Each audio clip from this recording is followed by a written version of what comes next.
once again to go racing.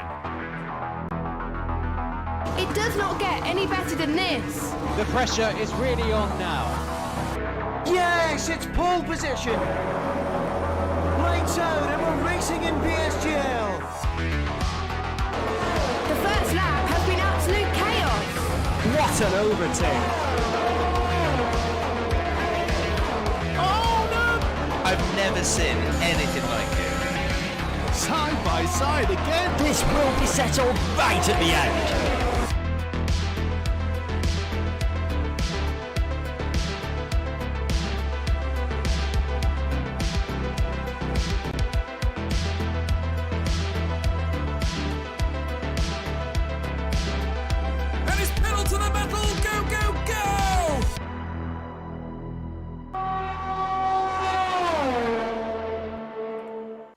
Good evening, everybody. Welcome to PSGL here on the PlayStation platform. And it is time for round number 13 of the season. It will definitely be lucky for one of our drivers at the Circuit of the Americas in Texas. It is the United States Grand Prix. My name is Luke Etheridge. Joining me in the commentary box tonight is Aidan Carter. And Aidan, 3 drivers still left in the championship hunt. It's starting to get really interesting. You get the feeling if Matthew Alder wins tonight, he's got one hand on the trophy. Yeah, definitely got to say that, haven't you? Looking forward to the final 3 rounds of the season now. You kind of got to break the run of form that Matthew Alder's been on as of recently. He's had so many great performances as of late. So yeah, if you're Isma or Danerko, you really need to get on top of him here, because otherwise it's just that momentum's just gonna keep building in the next rounds. And if there's anywhere to do it, Kotu I think is a great way to start. It's a difficult track, great for overtaking, but difficult on strategy, difficult on tyres, difficult on penalties. Anything can really happen. So if there's ever a track to do it, this is definitely the one. Yeah, there is. This certainly should be a good race. Last time out, it was a 6th win of the season then for Matthew Alder, taking the victory there. It was a 2nd place for Isma, so limiting the damage that was done in the championship. Things really closing up towards the end of the race between a few drivers. Isma just holding on from Valentin to get that 2nd place. Valentin getting his 3rd podium, and Danerko finishing in 4th place. So, state of the championship at the moment, Matthew Alder is on 124 points. Isma, 11 points behind on 113. Danerko is on 100. Those are the only 3 still in with a chance of winning the championship. Matthew, as we've already said, can't take it tonight. A victory would definitely help him out. In the Constructors, it is 148 for Williams, 132 for Red Bull, and 130 for Aston Martin. Things a lot closer in that one. Austin always seems to be a circuit that provides some great racing. It's always a track where the alternate strategy can work out quite well as well. And it's a track where if you get caught up at the wrong point, especially with the tyre differences, if you catch someone coming through the S's, you can lose a lot of time through here. Yeah, you definitely can. It's really difficult, this circuit, to make your way through the pack and not lose time. Like you say, that first sector is pretty much impossible to overtake in the first 12 corners of the lap, really. It's pretty much impossible. Beyond that, it's a little bit easier, but because the corners are so slow and it's so crucial to be on the racing line to get any good speed, if you're racing side by side with anybody in this final sector of the lap, you lose so much time. So you really have to hope that you can get the moves done down the straight if you want to make those alternate strategies work. But like you say, the alternate strategy on paper here is the faster strategy. The soft tyres are just not good on high fuel around this track. They overheat horribly and then they wear out far quicker than anyone would want them to. So if you can be on the alternate strategy, if you can maybe purposely put yourself outside of the top 10 in qualifying, that could play perfectly for you. So yeah, we'll see how it plays out, but I imagine it's going to be a race of a lot of people coming from the back of the field.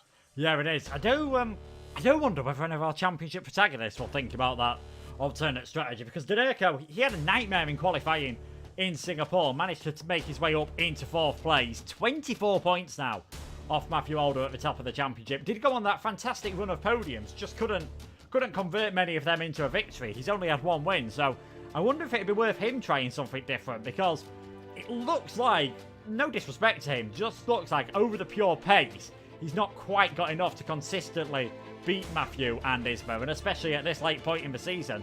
I wonder whether he'll think about aiming for 11th.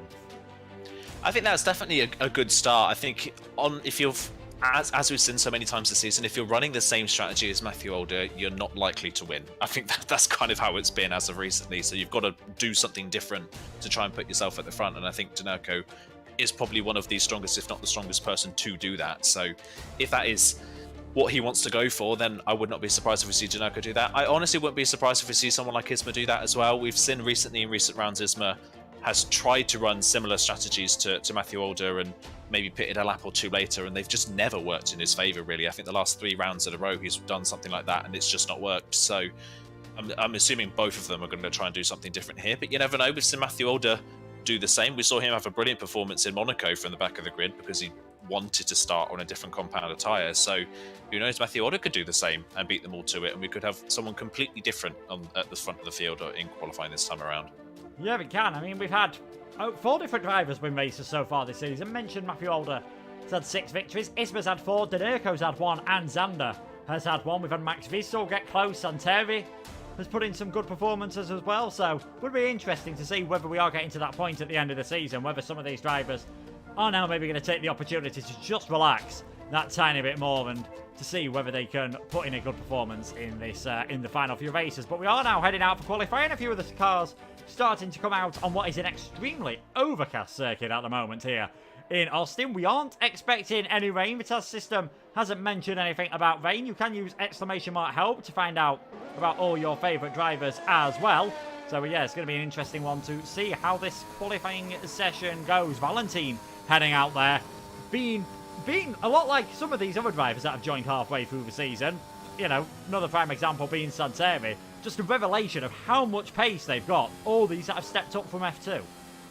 Yeah, a lot of them, like you say, have stepped up from F2 and been really, really strong straight out of the gate. Valentine and Santeri, like you say, they've been major factors in a lot of races. While they've not won races, they've been on the podium and they've been factors in making it difficult for a lot of our championship protagonists, especially the likes of Isma and Danerco, who have maybe been close to Matthew Older, but there's never been someone in that gap maybe in pace between Matthew Older and the next two, whereas now we've got Valentine and Santeri who are always featuring at the front, maybe filling in that gap a little bit, at least qualifying pace-wise. So it's another hurdle for a lot of these drivers to try and overcome in these races, and maybe they can bring a march forward again in this one. Valentine did so well last time out, missed out on the win, but had an amazing performance, and especially in qualifying. His qualifying performance last time out at Singapore was absolutely amazing last time out. So could we see him step up again and maybe get his first win this time out? Yeah, maybe. It would be interesting to see. Santeri didn't really have quite as good of a race last time out. I think only the second time this season. Third time this season. He's got to the end of the race and failed to get onto the podium. 3 podiums out of 6 starts. Not bad from the man who stepped up from F2. But we go on board then with Fabi, who's going to take us a lap of the Austin circuit, the 10th different track used in the United States for Formula 1. Of course, we'll be seeing another one on Sunday and another one next year with Miami and Las Vegas as he heads downhill into turn number 2, this long sweeping right-hander. And now we get an S section very reminiscent of Maggots, Beckett's and Chapel from Silverstone, slowing down all the way. Very easy to get it wrong through here. Farby alongside a lot of the field, going for the medium tyres on this first lap. 24.9 as he comes through this first sector into turn number 9, where Sebastian Vettel broke his suspension in the 2019 race through 10 and then down towards turn number 11. And this is going to be a crucial point in the race, of course. We saw Nicolas Longuet in F1 Esports try to get the DRS there. He had quite a bit more trouble at a few other corners on Wednesday, as I'm sure we are all well aware of. Down this undulating back straight then now for Farby towards what will be the most important overtaking opportunity on the circuit. Turn number 12, braking just before the 100-metre board. The sun really causing problems for the driver's eyes there, and Farby just struggling a bit on traction. Now into 13, 14 and 15, this stadium-esque section, braking and turning. You can see cars sending it down the inside into turn 15. Don't be surprised if the odd car picks up some warnings through there. This triple right-hander, 16, 17 and 18, full commitment there. If you run wide, you're going to be in big, big trouble. Watch out for the track limits in the curb at turn number 19. Farby not really attacking the inside curb too much. And now into turn number 20. Get the car straightened up, get on the power as soon as possible. And a 132.612 for Farby there. We're going to expect that to get beaten by a lot of drivers. And there we go, straight away on the soft. Brock and Valentine into the high mod minute 30s. Yeah, not surprised by those times. Like you say, as Wouters comes across the next one on the medium, it is 4 tenths faster than Fabi. Danerco now goes to the top, but only just over Brock. A good lap from Brock, actually. I was on board with Valentine for his run. He was on a very good first sector, but kind of completely missed the apex, unfortunately, at turn number 9. So there's definitely a couple of tenths in his lap, at least currently in P3. So kind of the usual suspects at the top. What I am surprised, though, is to see Denurko go straight out on the soft compound tyre. I would have thought he would have been one of the ones to go out on the medium compound tyre first, but he's decided against doing that. So maybe Denurko does want to start inside the top 10 as far up as he possibly can. Maybe he's not thinking about trying to start on that medium compound tyre as Ogiano crosses the line, goes P7 on his medium tyre, and Max Wiesel at the moment is the only one in the 1:31s on that medium compound tyre, which is actually a pretty strong lap considering that the delta difference between the two tyres here is about 1.2, 1.3 seconds. Yeah, so not too surprising to see that he is a way off on those tyres. On board then with our championship leader, Matthew Alder. He's about a 10th down at the moment on Denurko's time. He's still in a situation where he needs to win a race at some point. It is possible if he finishes second every race that Isma could end up taking the championship. If he takes the win tonight,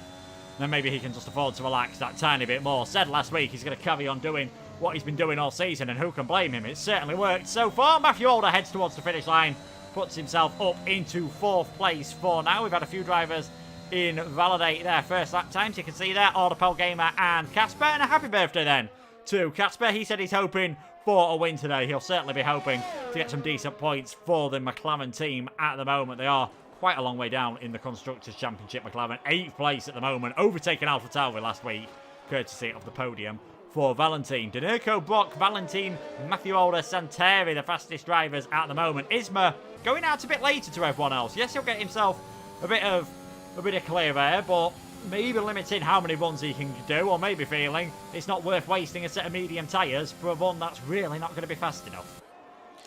Maybe that is the case. It is a little bit bizarre to see him out so late in this session. So, yeah, a little bit baffled maybe as to why he's gone with that decision to go out a little bit later and not go on the medium tyre. So, yeah, just running out a little bit out of sync with everybody else, which shouldn't be too much of a problem. I think he should get onto his lap before everybody starts coming out of the pit lane for their second run. So, shouldn't be too much of an issue, and he should have a slightly better track than everybody has had previously. It won't make that much of a difference, but it could find him maybe half a tenth somewhere on this lap. Casper invalidated for a second time. He's back into the pits. Fusilo dived into the pits as well. He didn't have enough fuel to go again on the same set of tyres, so he's still down in 17th position at the moment. After the first runs, though, maybe the standout so far is Brock. Brock's not particularly had the strongest of seasons. He's kind of been mulling around 10th and 11th pretty much every single race we've seen him so far. So to see him up there on the net front row at the moment as it stands is a pretty good opening lap for the Haas driver. Yeah, 14th of the championship at the moment. He'll have been hoping for a bit better, as Isma would have been hoping for a better start to that lap. Just went a bit wide out the final corner,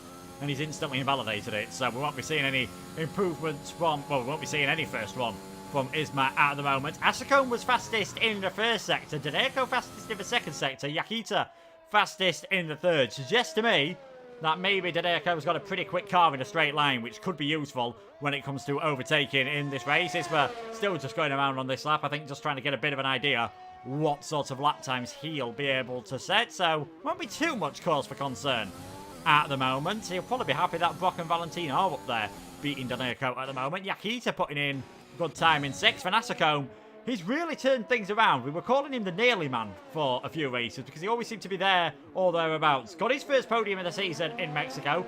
Decent points in Singapore with 8th place. He's another one that could stir up the pot a bit tonight. Yeah, definitely is one. Like you say, he's been on a good run of results recently. He's, I think, finally got into his groove, which is nice to see. So, yeah, he could be another standout tonight, someone to focus on. He's done it 2 rounds in a row now where he's just kind of popped up in like the top 4, top 5 in qualifying at the very end of the session. He's done that 2 weeks in a row now, so maybe looking for him again to do the same. And of all the soft runners at the moment, it's all the top 7 at the moment, all on the soft compound tyre. They're only split by 0.3 of a second, so it's still very, very close. I wouldn't be surprised if Asakone does jump right up there once again towards the end of this session. We'll wait and see. Just having a look to see what Isma's time was when he crossed the line. It was a 30.6 his time, so that would have put him onto provisional pole by 1/10 of a second, so he'll maybe possibly ruining that little mistake at the start of his lap, but he's still got plenty of time to do a couple more runs. Yeah, certainly. He won't be too bothered about that. Doesn't look like he's pushing too hard on this one either, not using any of his ERS. Asakone then on his run down towards turn 1. This is going to be a very interesting start to the race, I feel. This long turn 1 corner always causes some fun. You always see someone getting shoved over the edge, a la Hamilton and Rosberg in 2015. Very easy to see incidents as well, and crashes there into turn 1. Hopefully, we won't get any of that in the race. Hopefully, we won't see ourselves getting any safety cars. Asakone making his way through the first sector, and he's already 700ths of a second up, so looking a bit better on this one. And he already had the best of everyone in that first sector. So if you can extend this through the rest of the lap, could be a pretty decent run then from Asacombe. I wonder, the last few races, we've seen these second runs have tended to be the final ones in qualifying. The drivers, for whatever reason, I know in Singapore they weren't trying to find any time because they wanted to be on the alternate strategy, but for whatever reason, the drivers haven't been able to get things right on their final qualifying runs. It tends to be whoever's fastest after this second of the 3 runs generally seems to be unchallenged. Yeah, that seems to be the case, like you say, doesn't it? It's not really changed as of recent rounds. That's always been the way. It is a very weird one. It's almost like everybody's just kind of crumbling a little bit under the pressure at the very end of a session, which is bizarre to see for a tier this high, but that has been kind of the way of pretty much the full season. So yeah, this could be maybe a bit of a marker now, this part of the session, to see who is going to be on pole position and who is the favourite. We'll see if anybody can improve on their final runs. I was just on board with Fusilio, who was on a run, and he's just driven off the track on the way into turn number 19. So he was on a pretty solid lap, as Asacombe does now go to the top of the timesheets. That's a good lap from him, but Danerco and Brock are both improving. In fact, Brock has set a very good first sector, and Valentin crosses the line and puts himself into a 30.5, so a good lap from him once again. He found best part of half a second on his second run.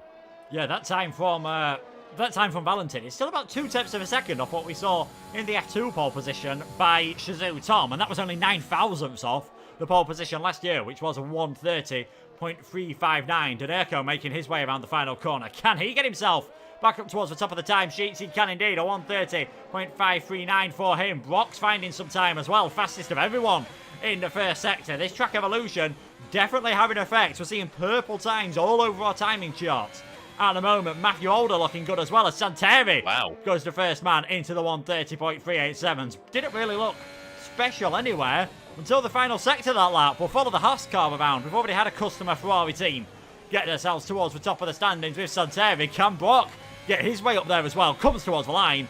In the end, it is only second place for him. What is Matthew Older doing? He's 2/10 up. Can he take pole position? He can indeed. 1:30.316 for Matthew Older. The time's really starting to come down thick and fast, and Isma needs to get out there sooner rather than later. Only 6 minutes remaining. Is he possibly thinking about that alternate strategy? It's definitely potential. He's either thinking about that alternate strategy, or he's just desperately trying to save soft compound tyres and just only wants to do the 2 runs because, yeah, he's left it too late to come out now and do 2 more runs in this session. So he is definitely saving a set of softs for the race. If he's aiming for 11th place, then fair play. That's up to him. But problem for him is that Matthew Older currently sits on provisional pole, and like we've said recently, the driver on provisional pole by the end of the second runs tends to stay there for the final part. So that could be a bit of a concern. It's a very interesting quali strategy from Isma to not set a lap at all as well, because if he does go out onto this final run and invalidates like he did on that previous run, then he's got nothing, and he could possibly start right at the back of the field, which is not what he wants at all. So we'll keep an eye on that. Another driver as well was on board with was Philip Wouters. He was looking like he was on for a fairly solid run, but he completely missed his braking zone for the final corner. Managed to keep it valid, but lost probably the best part of 3, maybe 4/10 of a second. So Philip Wouters is another one who could be right up there in the thick of the battle if he gets a clean lap in. Yeah, another driver that's had a couple of decent races, 2 6th places in the last 2. So Wouters doing a good job in Mexico, doing a good job as well in Singapore, helping Williams in that constructors battle. Of course, only one Aston Martin tonight, with Cornet being on holiday, so that probably means it's going to be tough for Aston Martin to end up taking the championship lead, but they're still going to have a chance in the final 2 races. Imola in 2 weeks' time here on the PlayStation, and then Bahrain will be the final race, and I believe we're actually going to be the final race of all of Season 30 here at PSGL. End of the second runs in qualifying. Matthew Older fastest, Santeri in second, Brock third, Danerco, Max Wiesel, Valentin, Asacombe, Yakita, Eagle, Fede, your top 10.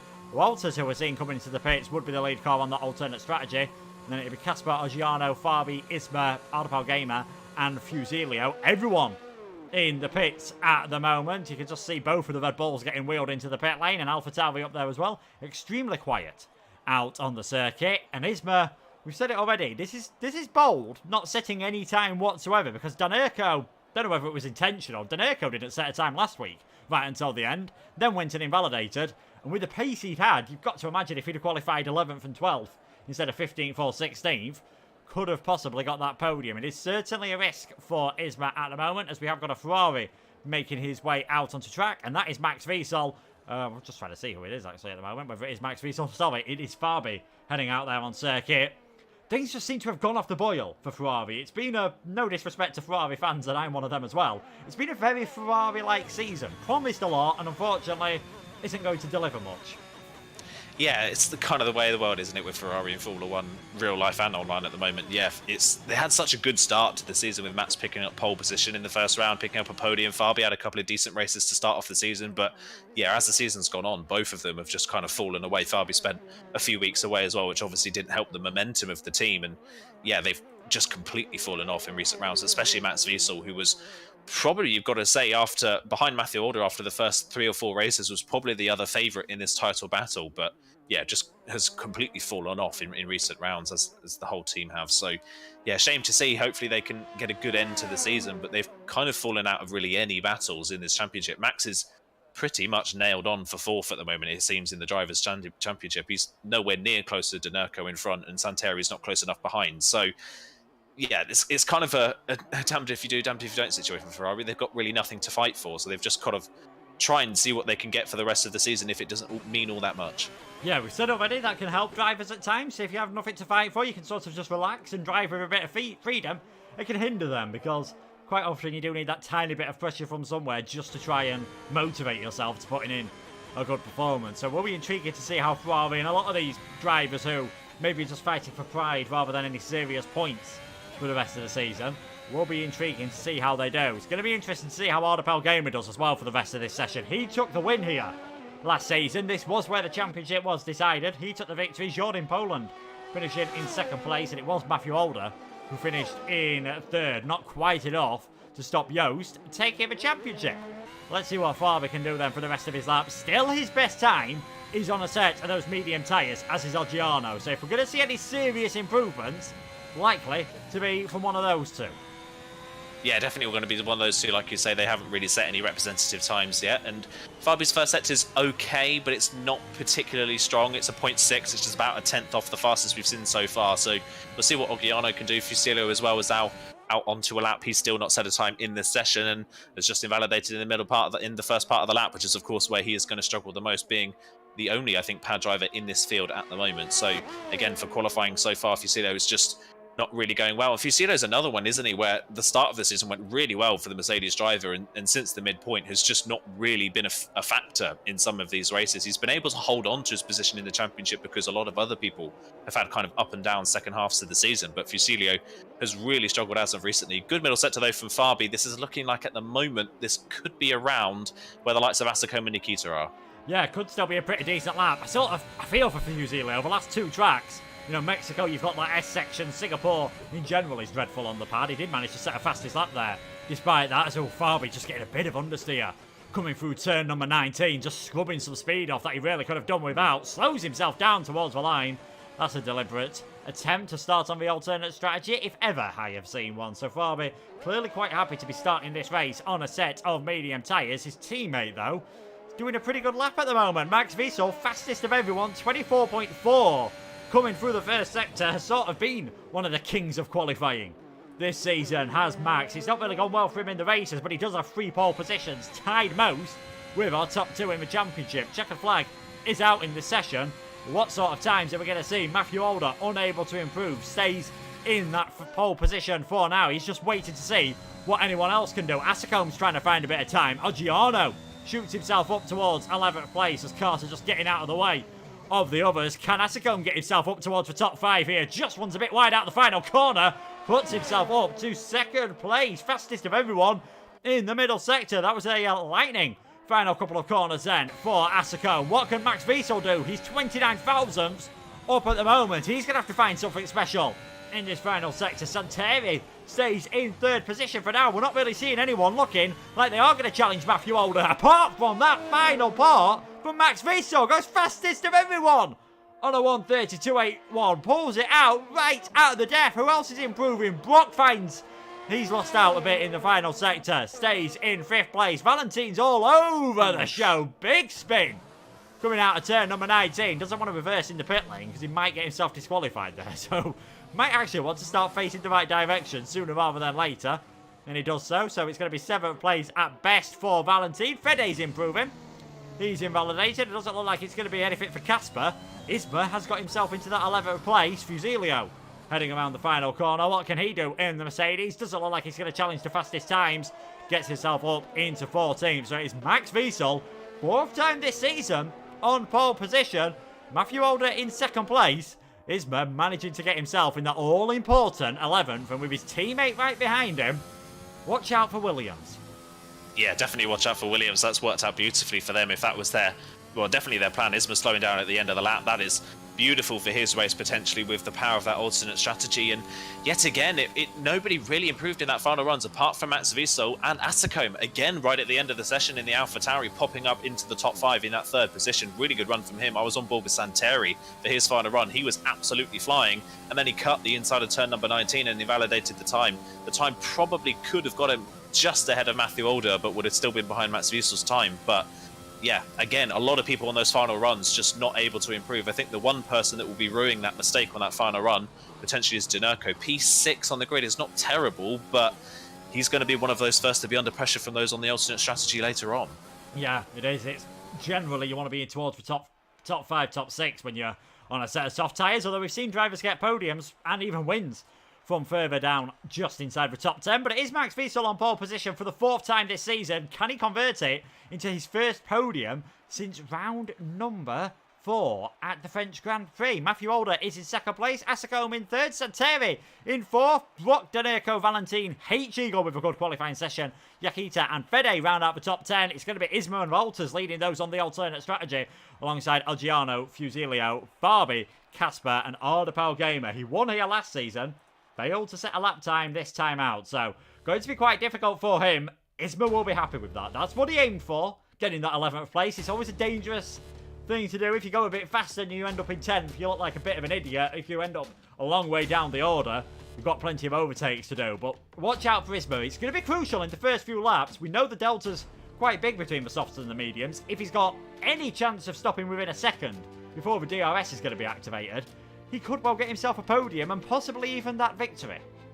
Yeah, it's definitely potential, isn't it? We know that the power of the alternate strategy here is so strong that if you can keep up with the soft runners at the start, if you're on that medium compound tyre, you can benefit massively at the end of the race. So yeah, it'll be really interesting to see what those on that alternate strategy can do. I'm just looking at the times in that qualifying session as well, and looking at Asacombe's final run. I think Asacombe must have made a mistake in the middle part of the lap, because he's the best part of 2 tenths down on Matthew Older in that middle sector.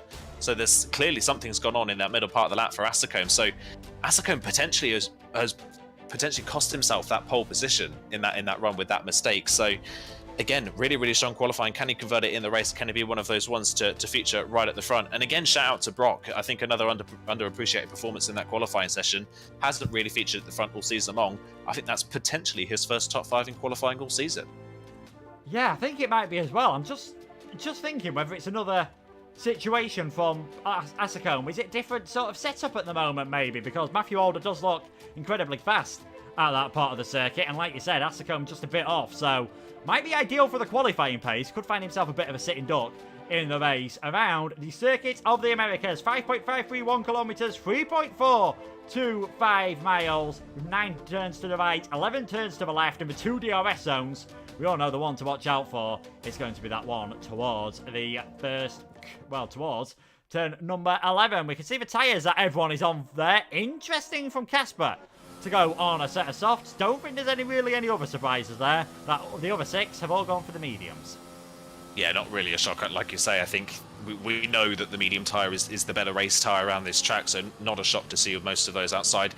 Maybe a bit of a surprise to see Casper on them. Maybe Casper's thinking that there's a potential of an early safety car that he would like to benefit from, and that's why he's gone for the soft compound tyre, or he's just hoping that some craziness happens maybe towards the end of the race that he can benefit from. Either way, he's going to have to get a lot of moves done very early on in this race, and I don't think a lot of those medium runners are going to want to give up those places that early on. So we'll keep an eye on that one from Casper. I think his wish of a race win tonight is, I think it's a long shot as it stands, and this strategy I don't think is potentially the best way to get there, but who knows, anything could happen. We could have an absolutely crazy race and we could see Casper win. Would be nice to see in his farewell season, but yeah, bit of a bold strategy there from 16th on the grid. Yeah, this is going to be a bit intriguing as well.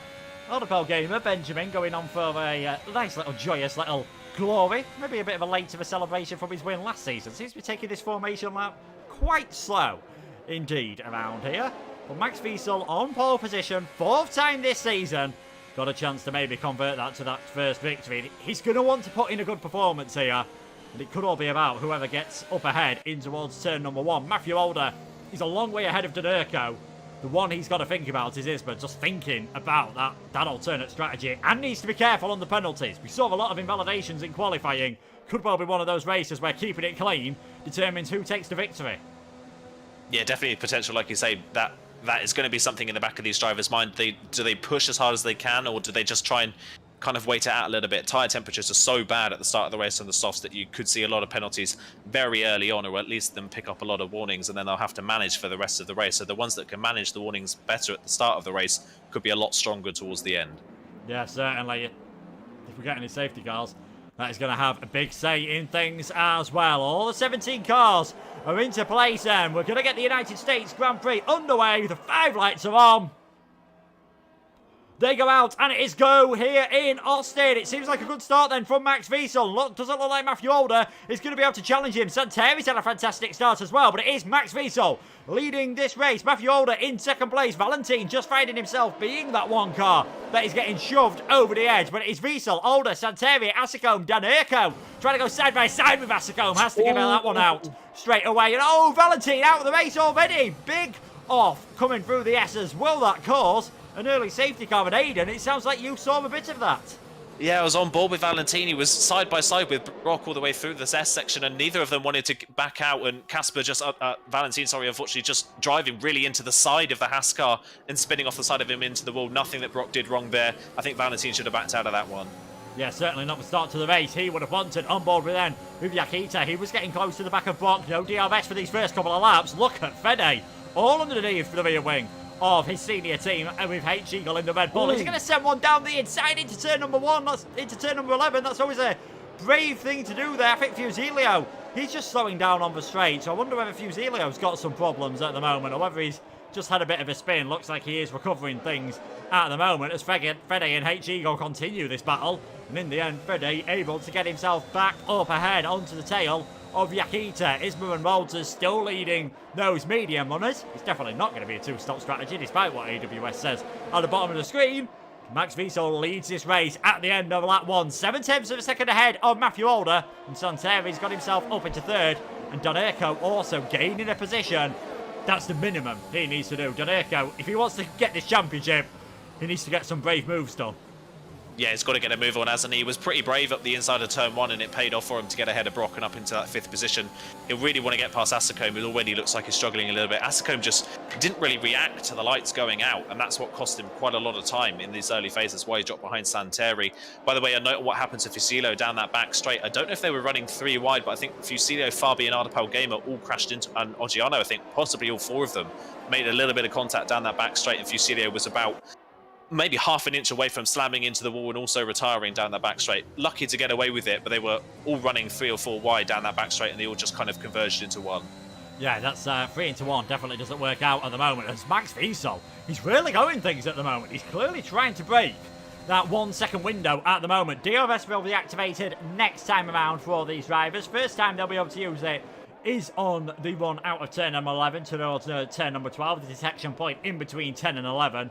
You can also use it on the pit straight as well, but you don't usually see too many overtakes there, as Fabi and Casper going side by side here, coming out of turn number 14 in towards 15. Casper with the inside line, not really been able to use those soft tyres as much as he'd have wanted at the moment. Biggest gainers on the first lap, Ardapal Gamer up 4 places, not in a bad place now on those mediums. Yakita and Fede also up 2.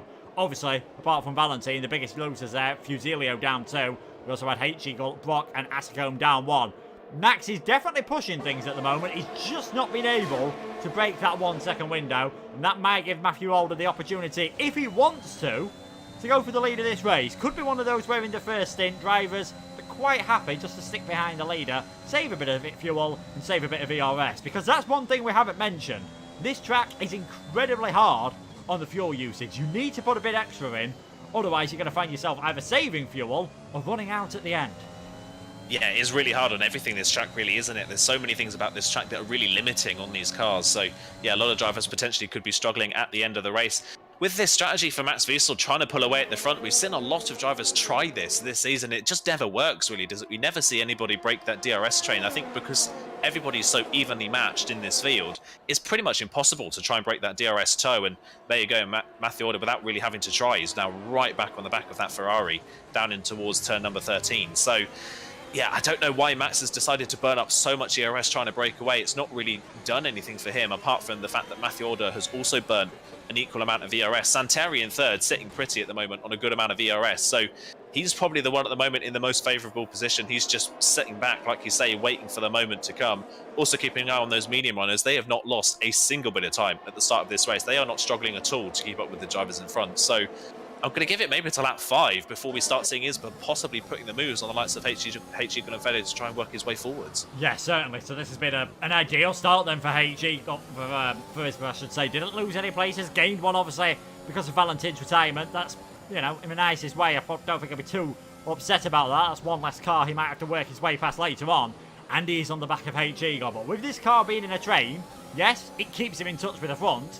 Really negates his chance of getting overtakes done. Every single car, apart from Fusilio at the moment, is in this DRS train. We're used to seeing this in PSGL F1 on the PlayStation. This is how close all the drivers are. Hopefully, they'll be similarly close at the end of the race. Would definitely be some brilliant entertainment. Santeri again, closer to the back of Matthew Older than anyone else is at the moment. He looks to be more likely to go for a move, taking a lot more curve on the inside there towards turn number 11. Not really getting the greatest of exit. Now that the DRS is open on Matthew Older, I think he is going to be too far ahead at this point in the race to really go for anything. So everything's sort of settling down. Matthew deciding not to go for the move on with Max Wiesel. Was quite sure that he wouldn't come under any pressure from Santeri behind. We're sort of just in that limbo stage where everyone waits about. It's all going to kick off when someone decides to come in towards the pits. I wonder whether it could just be Dan Aiko in about 3 or 4 laps time, whether he's going to be the first driver to think, do you know what, it's worth going for the undercut here, it's worth trying something different, because if I want to win this championship, I can't just hang in the train.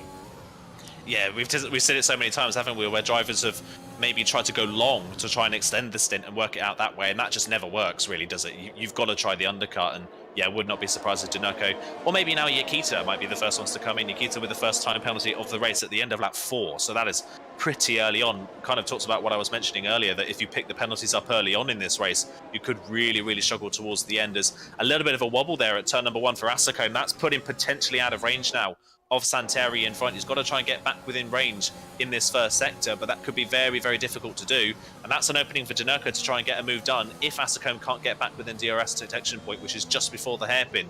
Coming out of these next couple of corners, is Asako going to be able to do it over the crest of the hill? It's right on the bubble, but I think Asako's just managed to save himself.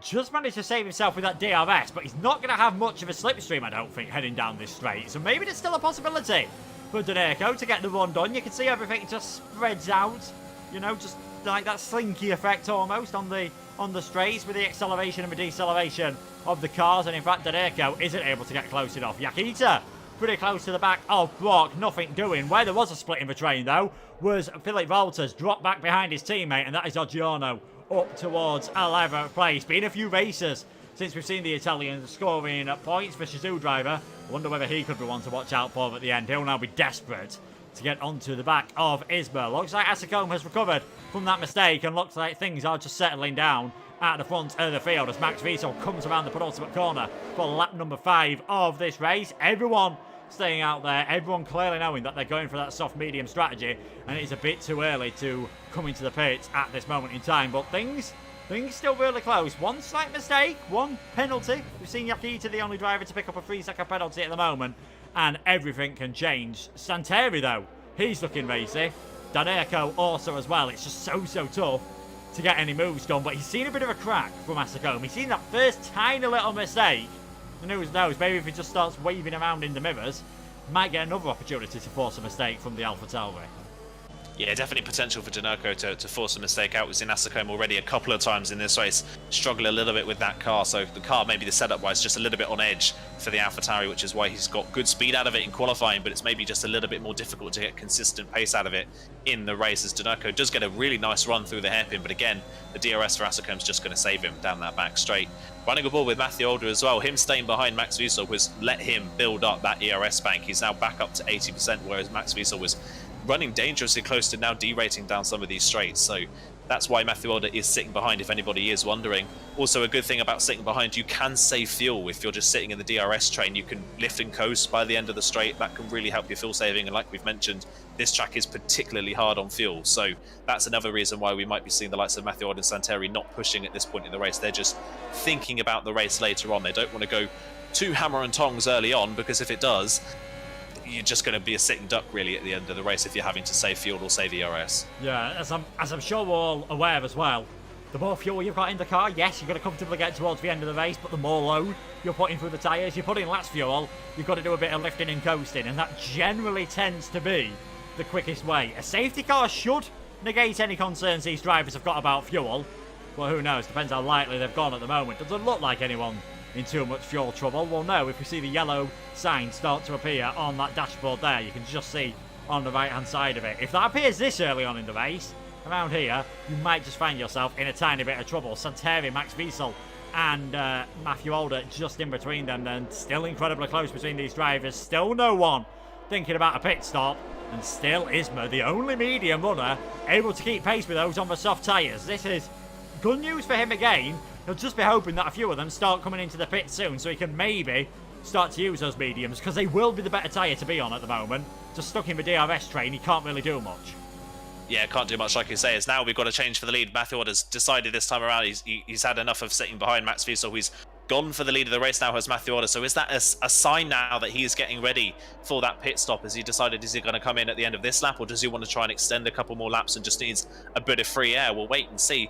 Trend has been, though, really, hasn't it, that Max Wiesel seems to be just that little bit harder on his tyres. That's kind of been the trend all season long. So I wonder if Max will react to that overtake by coming in a little bit earlier. I'm keeping an eye on Santeri as well. I think Santeri has got a lot more pace than he's able to show at the moment. He is cruising behind these two leaders, but look at that. Matthew Older immediately pulling out 0.7 of a second in that final sector on Max Wiesel. He's now just starting to open the taps as in comes Yukita into the pit lane. Not really surprised. He was the first one to pit last time out at Singapore. It almost worked well for him, so not surprised to see him be the first to pull the trigger again today. Yeah, clearly being able to get plenty of life out of those medium tyres is a bit of a speciality of the Mercedes driver. He's going to come out of the pits in last place, but in plenty of free air that he can use his tyres. And when he does catch up to his teammate Fusilio, I'm sure he will get himself well out of the way. As Matthew Older, he's now the one trying to break that train to Max Wiesel. Will we see anyone react to the pit stop from Yukita? He's about 21.3 seconds behind at the moment, just underneath 20 seconds for a pit stop here. You'd expect that time to start coming down more and more and more, and do not be surprised if drivers like Asacombe, Danerco, Brock do think about reacting to the Mercedes driver. Max not really close enough to challenge Matthew Older on this occasion. Santeri using a bit of ERS as he tries to close into the Ferrari. Just that drag reduction system so incredibly powerful around this circuit, and that's some big news further down the order as Max nearly goes into the back of Matthew Older, locks up under braking, runs wide. Santeri says thank you very much, I'll take that second place. I was just about to say Isma's managed to overtake H. Eagle there. It nearly went completely wrong for the other Red Bull. So close to getting wiped out.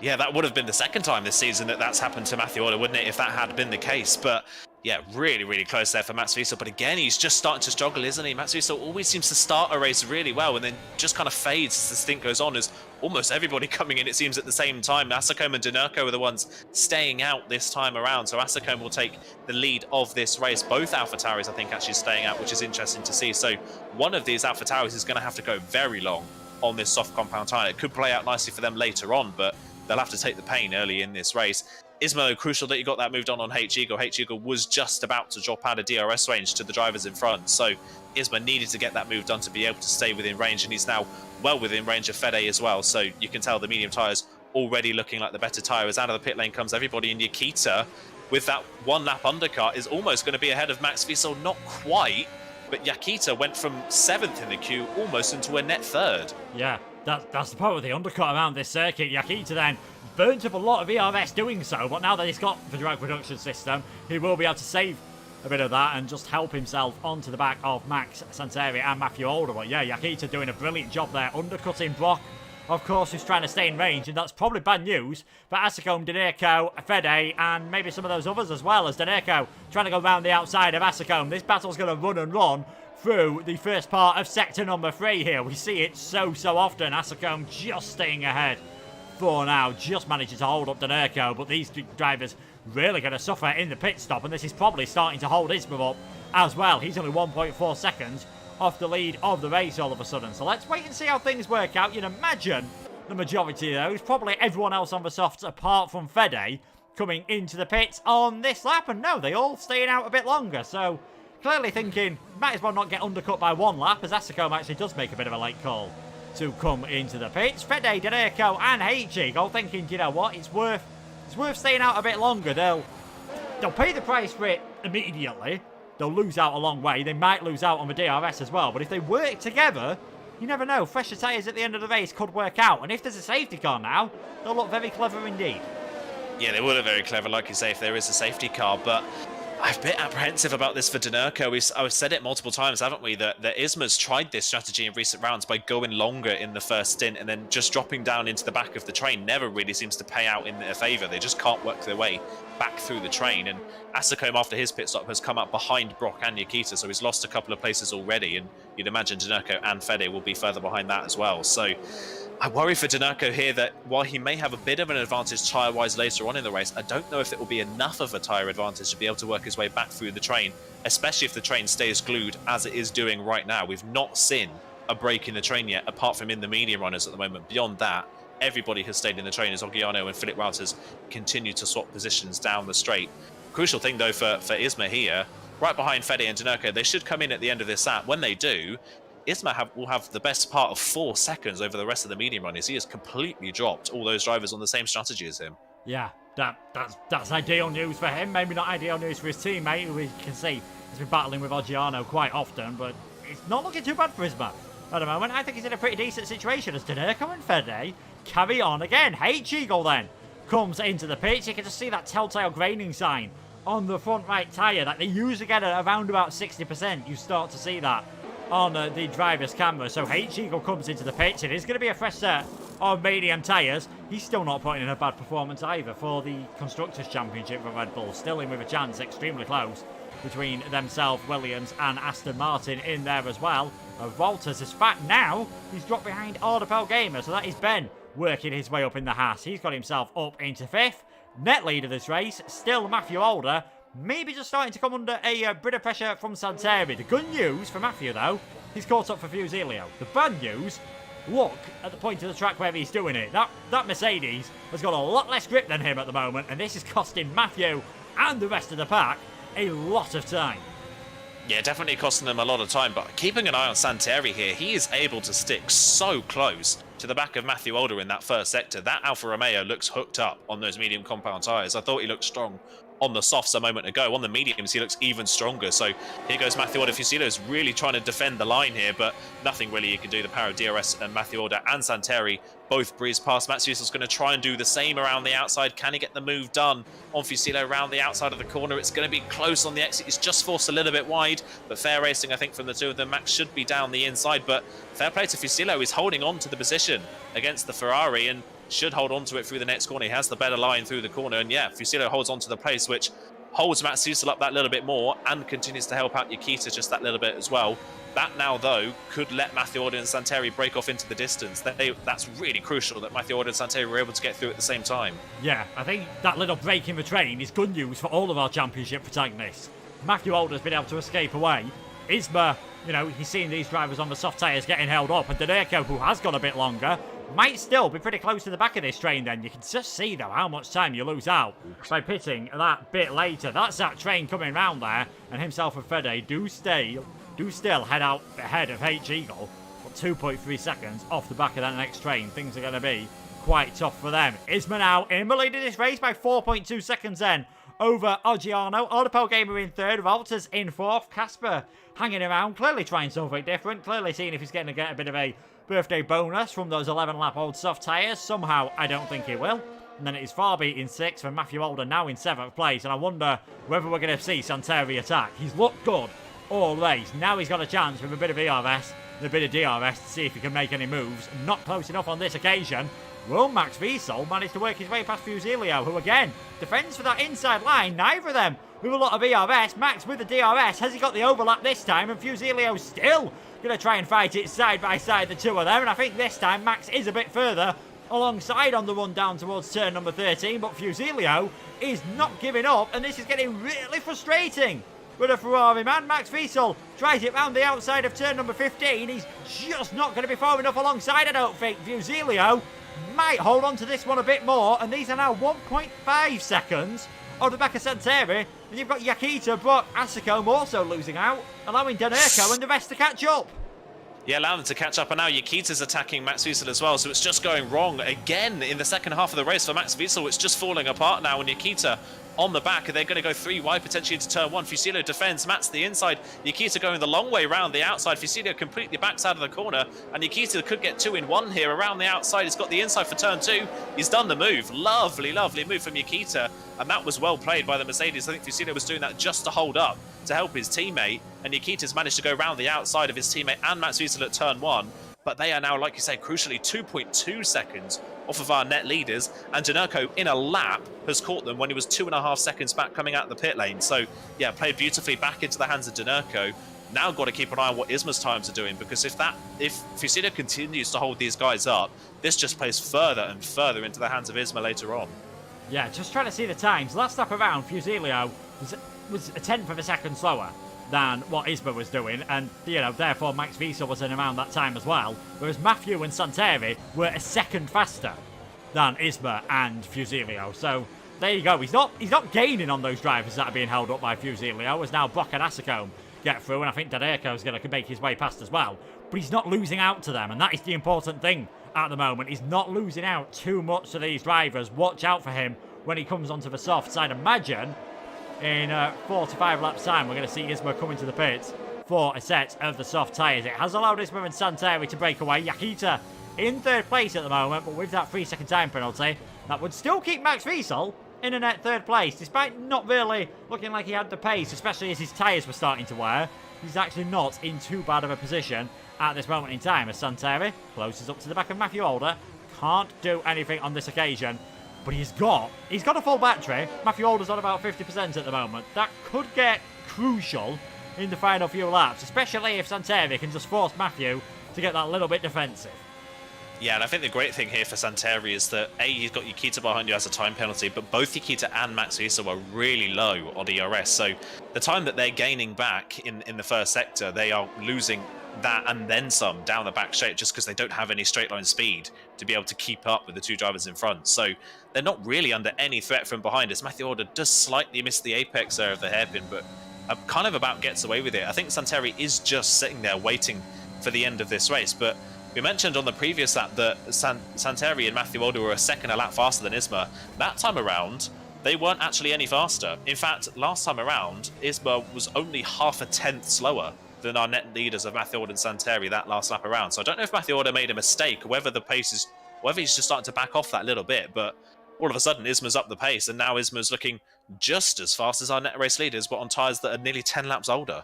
I mean, you can see just how good of a job he's doing on his mediums. We are now halfway through this race as Isma starts lap number 15. 5.1 seconds ahead of the nearest medium runner. That's not far up, but about 3 tenths a lap. What we've seen Isma manage to pull out, probably a tiny bit more than that, more like 3.5 tenths. Isma's been able to pull out lap per lap per lap on everyone else on the mediums. That is a massive margin in a tier as close as PlayStation F1. He's really done a superb job at the moment as Isma, and just needs to carry on, just needs to do his own thing, needs to make sure he doesn't get any penalties. This is the time when you can start to get them, as the tyres start to wear out and you maybe just get a bit too cocky as the fuel starts to wear down as well. You can find yourself in a bit of trouble, but he's doing a brilliant job at the moment. Oggiano leading this next train as well, with Ardapol Gamer, Walters and Farby there, and these drivers are still 4 seconds ahead of Matthew Alder and the rest of the field. And it was last season, you might remember, they sort of VSR drivers falling out with each other, where I think it was Duncan went into the back of Xander, who moved on the braking. That was quite a frosty reception. Xander got in the chat later after that one. And Santeri, this is by far the closest he's going to be. This is going to be straightforward. I don't think he had a choice there, whether he wanted to go for the move or not. That is Santeri now up into 6th, up into the net lead of the Grand Prix.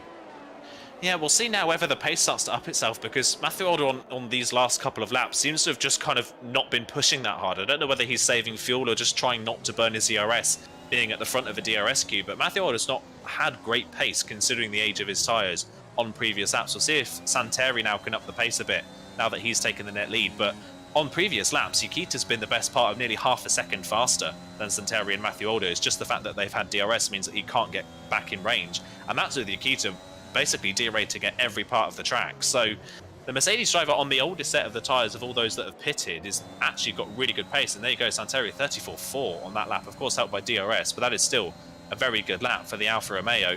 Only problem though is if they keep this pace up for the next few laps, they could catch the back of this queue in front, and that's maybe why Matthew Older's not been pushing all that hard. He just maybe doesn't want to catch this queue of cars in front, so he doesn't have to overtake anybody.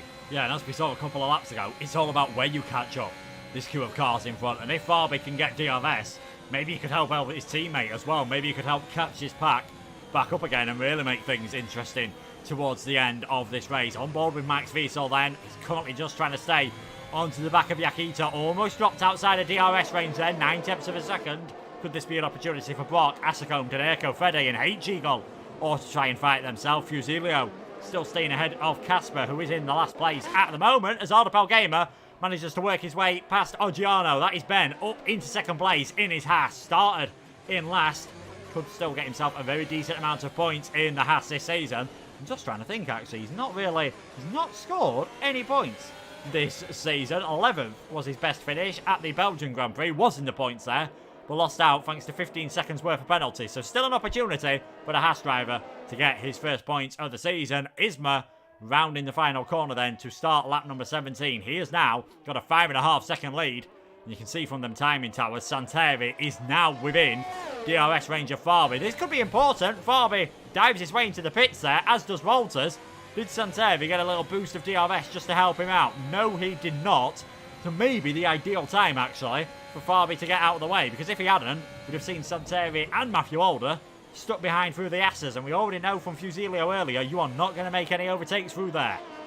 No, definitely not, like you say. And now that Santeri's got ahead of Matthew Older, they've upped the pace again. They're back in the 34s consistently now, are the two net leaders in this race. So for some reason, in those previous laps, Matthew Older just was saving something. Maybe he is worried about fuel later on in this race. Maybe he doesn't want to burn out the tyres too much at this stage of the race. But either way, he wasn't on full pelt in previous laps. Santeri now in the net lead is looking very, very strong, isn't he, at the moment, in 4th place on the road. Yukita now can't keep up, and yet again, Max Wiesel with the time penalty. We've seen this a lot of times already this season, that he's just struggled to keep the car on the road when it started to go away from him, and again, that seems to be the case today.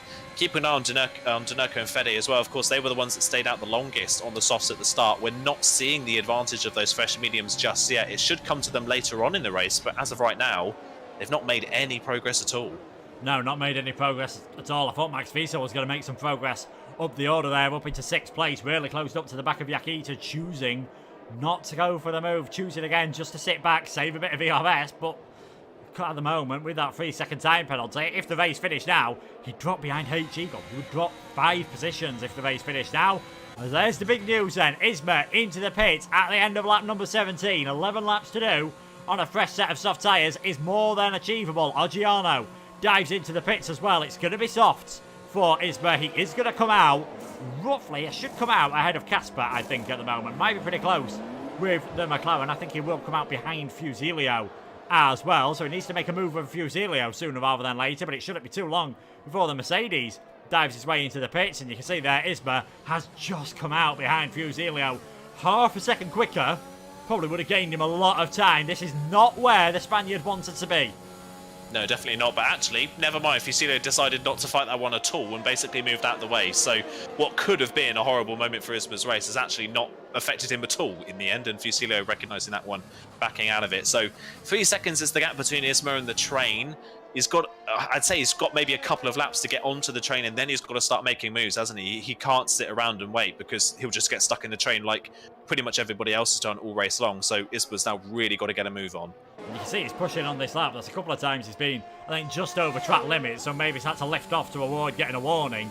maybe drop back, but you can just see the delta extending on this straight. It was 2.6 seconds when we came onto the straight. It's 2.9 seconds by the time we get into the braking zone, just because of the DRS of those drivers in front. Walters and Farby trying to work their way up as well on this alternate strategy, getting ahead of Casper. So it's 13th and 14th for the Williams and Ferrari. It's going to be a fascinating final 10 laps of this race. Ardapal Gamer in the lead then, carrying on another lap. Santeri in second, Matthew Alder in third. These two are net leaders at the moment. These two wanting to get a bit of a move on and maybe just keeping one eye on what Isma can do, who has gained a second on the train in front in the final sector. That is how good the soft tyres are, and that might be the part of the track where we see Isma making the most moves. I don't think he was doing it into turn 12, possibly turn number 1, but we've already seen if you can get moves done around 13, 14 and 15th, Isma's got the grip to pull them off. Yeah, you've definitely got to try and think about that final sector, haven't you? Those couple of double apex corners in that final sector is where you've got to think about maybe a dive bomb move down the insides, especially when you're in the train. You've got to think about those alternate places. So turn 15, I think, is definitely going to be the spot you're going to see Isma go for the move. And maybe if he's in the train, you could see him dive for a move down into turn 11, the hairpin before the back straight, because once you're in the train, if you go for the dive bomb move, you've still got DRS because the detection point is before the corner. So that could be another spot we see Isma go for them. But look at that, straight onto the back of H Eagle already. He's got some ERS, and H Eagle didn't get the best of runs. Even in a DRS train, H Eagle decides not to fight it, and Isma, just with so much better traction off the hairpin, just breezes past the Red Bull in a straight line. That is concerning for the rest of this queue, that Isma has so much traction and seems to have a very good car in a straight line. Isma up into 10th place, 8th if you count the penalties for Yakita and Max Visa. We've seen Santeri and Matthew Alder get their way ahead of Ardapal Gamer then, so they're now up into the first and second. You'd imagine Benjamin will be coming into the pits this lap, and will probably be coming out round about last place. Adriano gets his way past Fusilio. He's also got to come into the pits, has the Mercedes driver. This is going to be a fascinating final part of the race. It looks, you can just see Isma at the moment. Now he can save himself a bit of ERS. Can he make anything in towards turn number 1? He'll get a better exit. I think this straight, I'm not sure if it's going to be long enough. He's using a bit of his ERS, you know. He could be close enough to send one down the inside into turn number 1. Isma on the brakes, so much more grip on those soft tyres. He's up into 9th place. He's just saving his way through the field. Yeah, that is some confidence on the brakes, isn't it? And the traction he's getting out of these slow speed corners is nullifying the effect of this train. And look at how quickly, oh my word, he closed in so quickly on Denurko. He nearly ran straight into the back of the Aston Martin midway through the S section of the first sector. So he's just got so much more grip. Are we going to see a dive into turn 11? I would not be shocked. Again, he's on the ERS. Coming down the straight, he's got so much more traction and good straight line speed. Looking down the inside, he thinks about the move. Denurko's got to leave him the space. Surely that's going to give Isma the better run out of the corner, and there you go. Nothing Denurko could do. Isma just breezes past it up into 8th place. I mean, he's pretty much gained about 3 places in a lap there, because obviously he got past H Eagle part way down the straight. Isma is up into 8th place. He's going to get 6th, even if he doesn't overtake anyone else and doesn't get any penalties. And I think he's going to send one down the inside of Asacombe here. Wow, he's flying his way through the order. This is what Isma, he knows he needs to do this at the moment. It looks like 3rd might be the best he can get in this race. If he gets through the field quickly, who knows whether he could close his way up to Santeri and Matthew Alder as well. But they're soon going to see the name of Isma appear on their timing, on their telemetry on the left-hand side. And they might just be panicking at how quickly he is working through the order. This would be a superb victory if he can pull it off. And there we go, he's ahead of Bob. He's up into 6th place already. He's up into 5th place. He's effectively on the podium. Yeah, he's effectively on the podium already, and we've still got 8 laps to go in this race. It's all Denurko. Denurko's made a mistake at turn 1. I think Brock was backing out of the corner to let Isma go, and it kind of caught Denurko out, and he's now lost a couple of places. Oh, now that's very crucial. Matthew Alder in 2nd place, not really under any pressure, has picked up a time penalty. We never really see that from Matthew Alder. Door open for Santeri in the lead of this race. He doesn't have to do anything now, really. He can just sit behind Matthew Alder and potentially win. But more crucially, Isma now, if he can get through on Matsuisa and Nikito as quickly as he possibly can, he can beat Matthew Alder in this race fairly easily now. Yeah, he can. He's, 4.2 seconds behind at the moment? And you'd expect on the tyres he's going to have a 1.2 second advantage. And again, just so much better exit coming out of turn number 11 that he's able to get alongside and ahead of the Ferrari driver. That is Isma up into 4th. That is Isma up into 3rd place. Just so much more traction. He didn't have any ERS. Using the drag reduction system to get ahead of Yakita. That is Isma up into 3rd place. He is 3.8 seconds behind Matthew Alder. That is effectively 0.8 seconds. He's 4 seconds off the lead of this race. He's still got 7 laps to go. He's not got a lot of ERS. That could hinder him ever so slightly. Do not be surprised if he takes the victory. This has been a simply stunning performance so far. We have not seen the end of it with 7 laps still to go. He's already broken 1 second ahead of Yakita.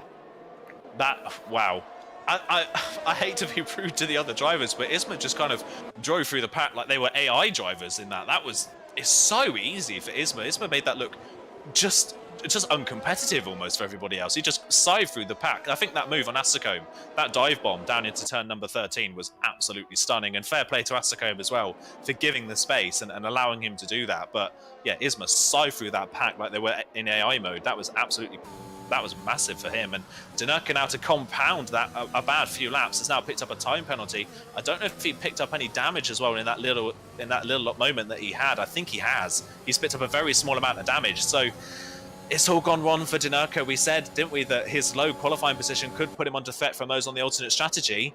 He's made his own mistake. He went for a move that was never really on, has broken his front wing, and has now picked up a time penalty. Denurka's out of the points, and surely, without anything crazy happening at the end of this race, that's championship over for Denurka now. Yeah, it is championship challenge over for Denurka. Sort of stealthed his way up there with all the podiums he's pulling out of the way. I think he realises that his race is won and he's not going to be able to really affect anything in this race.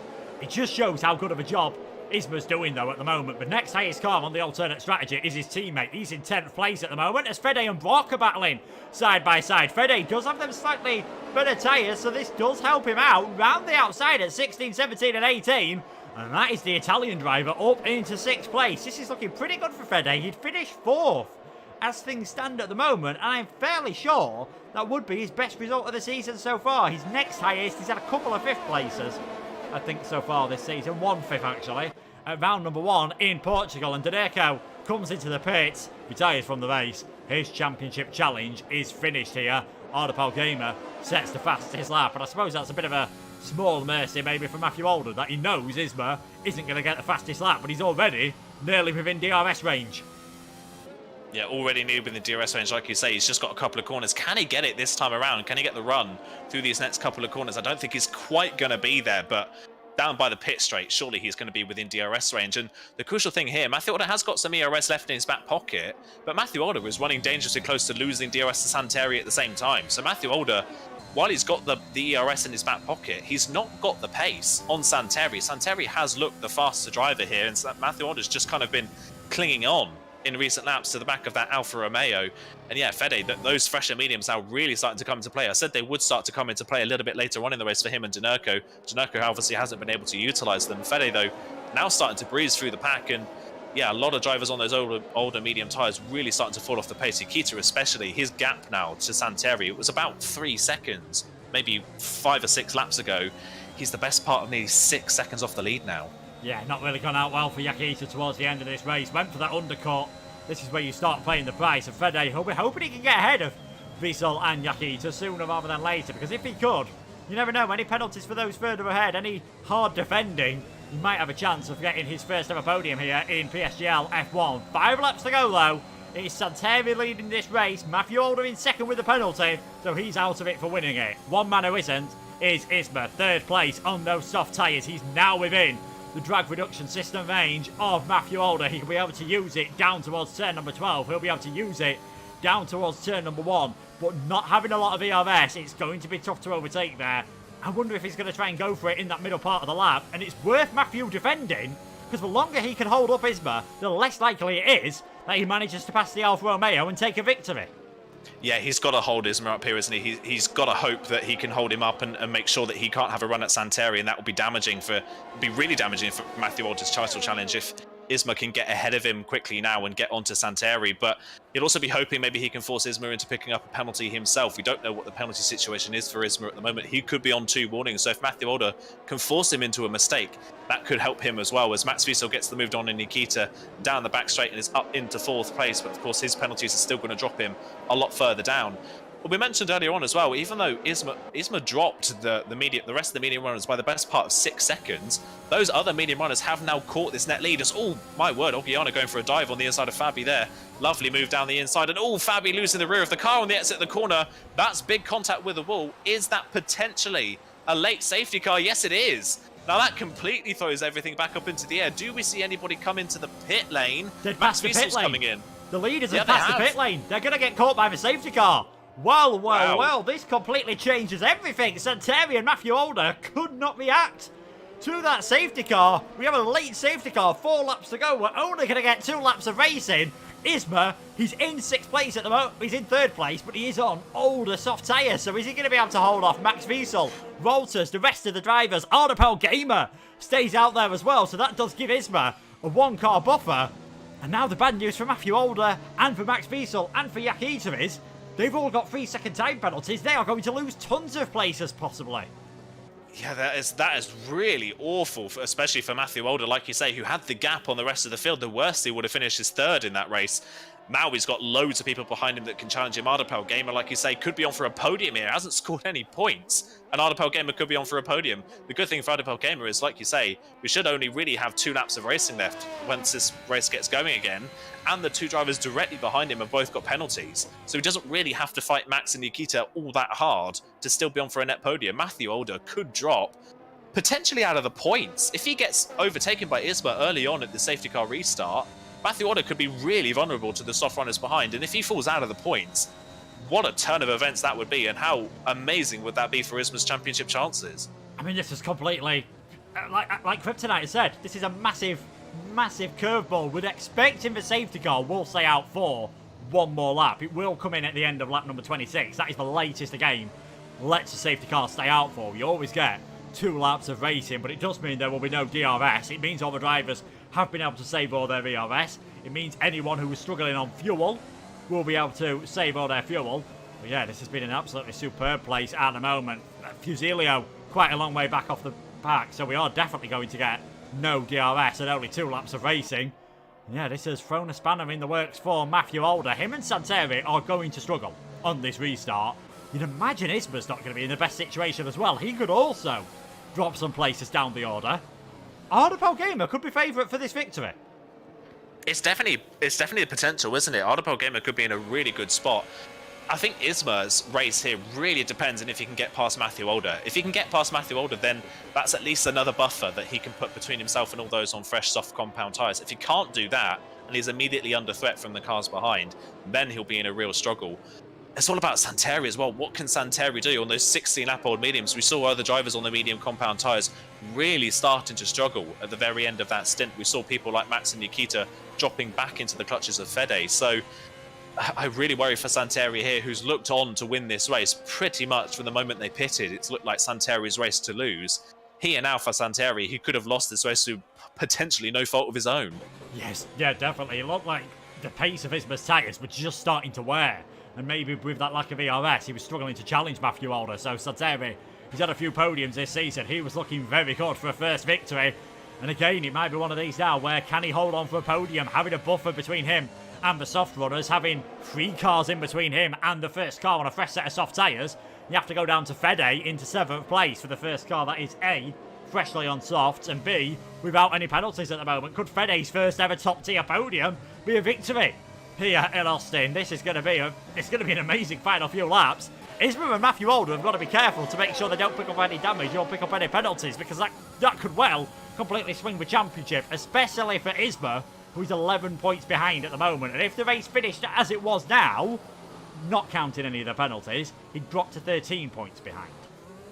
Yeah, like you say, he'd drop a bit further behind, but Matthew Older, of course, with that time penalty, means that Isma can't really take too many risks here. He's at the moment already going to be beating Matthew Older with that time penalty. He doesn't want to be doing anything silly and getting damage. He got damage, remember, at the end of the race last time out. We've already seen Dinoco pick up damage today as well. So, yeah, Isma can't afford to take too many risks here. He doesn't want to get swamped, but he's already beating Matthew Older as it stands. So he can't do a silly move on Matthew Older and risk damaging himself. Yeah, definitely. Strap in, ladies and gentlemen. I think you're going to want to watch this one. don't blink and you might miss all sorts of battling if you do. Santeri, Matthew Alder, Isma just trying anything to get some heat, whatever tread is left on those Pirelli tyres. Santeri trying to make sure maybe that he doesn't give Matthew Alder a bit of that slipstream down towards turn number 1. When will he put the hammer down? You can't aggressively accelerate and brake because that can cause contact.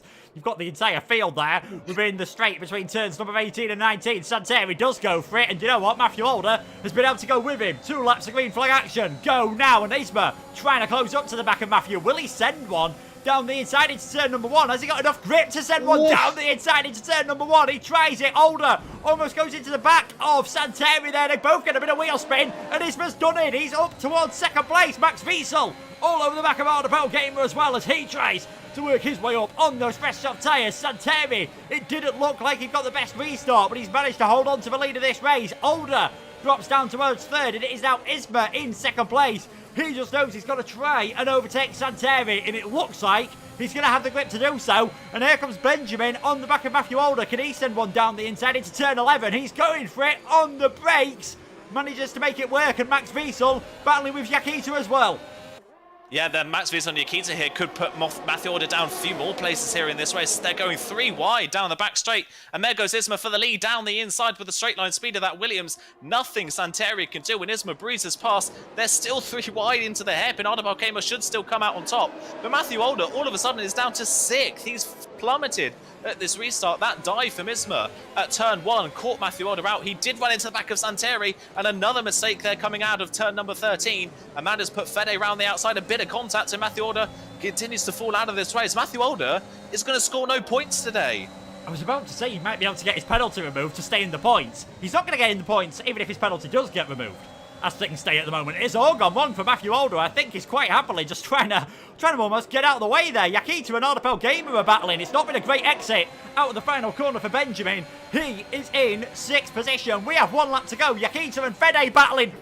Benjamin sent it down, both of them. What a move into turn number 1. He just couldn't get it stopped in time. My goodness me. Benjamin sent it from a different postcode there. I'm not even sure he was still in Texas when he decided to go on the brakes there. Didn't quite work out for him. Isma has a lead by 0.8 of a second at the moment over Santeri. Max Wiesel, he's trying to hang on. He's going to get a podium out on track. I don't think he will do after penalties. He should be able to get this move done fairly straightforward. Down the inside on Santeri into turn number 11. Gets that move done. Goes a bit deep now, and Santeri's going to try and fight on the cutback. Not sure he's got the grip to do anything. Brock and Benjamin are battling hard as well. You've got H-Eagle almost in there. Matthew Alder, well, all this has been going on. He's down towards last place, folks, as we nearly go 3 wide between Brock, Ardebal Gamer and H-Eagle. You've got Valters and Asacombe also there. Nearly everyone has been involved in some sort of battling on the final lap of this race. It has been absolutely incredible. And Benjamin is just tumbling down the order. Fede down the inside of Santeri in towards turn number 14. That's the outside line for 15. We've got Fede on towards second place all of a sudden out of here. But coming around the final few corners, it is going to be Isma. But a victory that after qualifying looked possible. On those soft tyre pace, it looked probable. The safety car has completely mixed things up though. It is Isma who takes the victory and the championship lead here. Fede with a first ever podium in the top tier. Santeri holds on those medium tyres to 3rd place. You can see the rest of the point orders there. A crazy final few laps. That could be crucial when it comes to the championship. Isma is back in the lead. Yeah, back in the lead, and that played so beautifully into Isma's hands. They worked the strategy perfectly, but even with the safety car, yes, the safety car played into his hands, but before that, Matthew Alder was making the mistakes. He made the costly error. Isma was going to gain points no matter what, and Matthew Alder, that crucial mistake running into the back of Santeri at turn 1 at the safety car restart, put him under so much pressure from the cars behind, and he just plummeted. What a disaster for Matthew Alder that is. It was looking so good after the last 3 rounds for the Red Bull driver. Once again, it has completely shifted back in favour of Isma. And it was just a split second. The safety car coming out, it was too late for him and Santeri to come in towards the pits. A few millimetres running wide gets you a penalty. And in the end, that is no points for Matthew Alder. Santeri, though, doing a brilliant job to keep it clean and hold on to that 3rd place as well. This is the finishing order there, and I don't think anyone expected it to be this, even with 5 laps to go. Isma takes the victory and retakes the championship lead. Fede in second place, Santeri a 4th podium in 7 races for him. Brock gets his best result of the season. Max Wiesel couldn't get a podium from pole position. 5th place at the fastest lap though. A good return to form for the German. H-Eagle in 6th place. Asagone, Walters, Ardapel Gamer and Oggiano rounding out the points. Yakita's penalty proving to be costly. If it wasn't for a penalty, he'd have finished in 4th position. He doesn't score many points at all. Casper can't get any on his birthday. And you see there, Fusilio, Matthew Alder, I think, choosing to retire towards the end of that race. And then Farby, Danerco and Valentin, the other retirements. I don't know what to say. Genuinely do not know what to say about the end of that race. Everything that could have happened did in the final couple of laps. Yeah, it really did, didn't it? That was a real spanner in the works for our top drivers, and so unlucky for Matthew Alder and for Santeri. But of course, Matthew Alder already made that mistake by picking up that penalty previous to that. Yeah, my oh my, what a crazy end to the race. And we've not really seen a lot of safety car intervention this season at all, really. We haven't really seen it. I think the drivers were just so excited that we'd finally had one for a long time, and they got really stuck into it at the end of that race. Absolutely crazy racing, but really great to see that everybody was racing nice and cleanly at the end. I still can't get over Ardapel Gamer thinking about that dive to turn 1. It almost paid off for him, and in the end he finished down the order. But yeah, amazing racing at the end, and so many surprise performances. Yeah, so many surprises. I mean, it's great all the action that happened at the end of the race. I suppose in a way, though, it did rob us of what was looking like to be a brilliant battle between Santeri, Matthew Alder and Isma anyway at the front of the field. Yeah, it did kind of take away from that battle, sadly, didn't it, at the end? But while it may take away from the battle, it has really spiced up the championship a treat, hasn't it? Completely spiced it up. Now, we were going into this race talking about Matthew Alder's putting one hand on the trophy potentially if he could win this race or even beat Isma in this race at all. It's now completely switched in the other direction, and now Matthew Alder's on the back foot having to recover again. And we saw last time that he had one bad race, he immediately followed it with another poor performance. So will history repeat itself, or can he bounce back next time out? Yeah, we'll have to see how he does at Imola, where is another circuit where you can pick up penalties. And it's one where, in a lot of places on the track, if you do go off the track, you end up costing yourself championship standings, and these are provisional, pending any penalties, but I didn't see anything from Isma that could possibly lead to a penalty, so I'm fairly sure we can say this. 129 points for Isma, 124 for Matthew Alder, and with that, everything going wrong for Matthew towards the end of the race. Danerco is still mathematically in the championship hunt on 100 points. He is 29 points behind, though, with 34 remaining. His masterclass is an absolutely brilliant line from Modesto Mena. I will be stealing that one to try and remember for the future. And props to Fede and Santeri as well. Santeri holding on those medium tyres, and Fede keeping things clean. We were wondering whether it was worth staying out those extra few laps, whether it would be the right strategy. It proved to be for him. He just seemed to be able to work his way up on the mediums and then also do some on the softs after he'd pitted.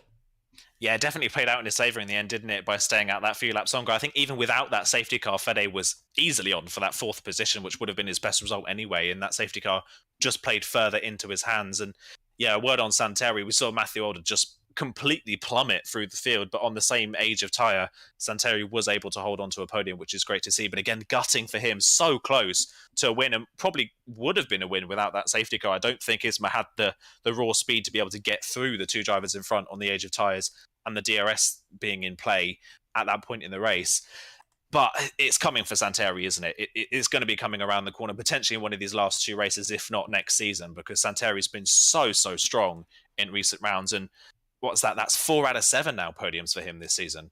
Yeah, he's done a fantastic job. I do think if he decides to stay on the PlayStation platform, he could possibly be one to watch next season. Talking of this season, though, and talking of this race, we are now going to have some interviews, and we are going to start with the man who has taken another victory. That is number 5 this season for Isma, who now leads the championship. A superb performance on the soft tyres. Do you think you could have got the victory if it wasn't for that safety car? I don't know.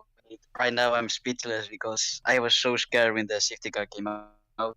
It helped me. The safety car came out while we were exiting the last corner.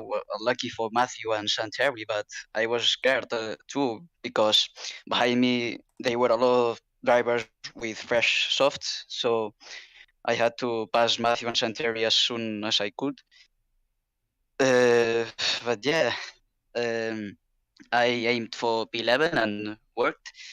Got P11, had a good start. Didn't lose DRS with the softs, and yeah, when I pitted for soft, I was going for the win. Yeah, definitely proved to be the way. So you said you went for P11 in qualifying, which did look clear for us. Is there any particular reason why you did that? Did you think perhaps you didn't have the pace to get outright pole position? Or, as you proved, did you think it was just the better strategy to do mediums to softs? I didn't. I haven't got the pace to take pole here.